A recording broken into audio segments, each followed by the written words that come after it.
வாழ்க வளமுடன். இப்போ வந்து நம்ம எதை பற்றி பேச போகிறோம்னு பார்த்தீங்கன்னா, இதயத்தில் உள்ள பிரச்சனையை சரி செய்யறதுக்கும், அதுக்கப்புறம் முடி வளர்ச்சிக்கும், முடி கருகருன்னு கருகருன்னு போகிறதுக்கும், நம்மளுக்கு இயற்கையிலே கிடைக்கக்கூடிய ஒரு அற்புதமான மூலிகையை வச்சு இதை எப்படி சரி செய்யலாம் அப்படின்னு பார்ப்போம் வாங்க. எல்லார் வீட்லையும் இருக்கும், இருக்காதவங்க வீடே கிடையாது. இந்த செடி, செம்பருத்தி செடி இருக்காதவங்க வீடே தெய்வீக மூலிகைன்னு கூட சொல்லலாம். இது வந்து ஒரு அற்புதமான மூலிகை. காலையில் எழுந்திரிச்சு வந்து இந்த செம்பருத்தி பூவை பார்த்தாலே நம்மளுக்கு அன்றைக்கி வந்து ஒரு தனி மகிழ்ச்சியாக தான் இருக்கும், ஒரு சுகமாக தான் இருக்கும். இது காலையில் பல்ல விளக்கிட்டு வெறும் வயிற்றில் தின்னோம்னாக்கா இந்த இடுப்பு வலிக்கு தேவலாம், அதாவது வெட்டை சூட்டுக்கு தேவலாம், இந்த வெள்ளைப்படுதலுக்கு தேவலாம் இந்த செம்பருத்தி பூவை. அது மட்டும் இல்லைங்க, இந்த இலையை பறித்து நல்லா வெயில் காலத்தில் குடிக்கணும். இல்லை தலையில் அரைச்சி வச்சு குளித்தோம்னா வெந்தயம் குளிக்கிறது மாதிரி உடல் சூட்டை வந்து தணிக்கும்.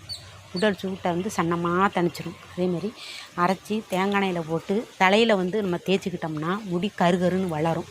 இந்த பூ வந்து ஒரு 4-5 பூவை பறிச்சுக்கணும். பறித்து தண்ணி, ஒரு டம்ளர் தண்ணியில், அதாவது அப்படி லேசாக கழுவி விட்டு, ஏன்னா மேலே பூச்சி வச்சு எறும்பெல்லாம் இருக்கும், இது தேன் உரியத்துக்காக வரும்.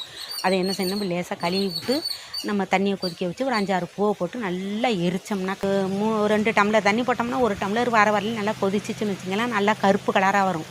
அது கருப்பு கலராக வந்துடுங்க அப்படியே பார்க்குறதுக்கு. அதுக்கப்புறம் 2 சொட்டு லெமனை புழிஞ்சு ஊற்றோம்னா அந்த சேப்பு கலராக வந்துடும்.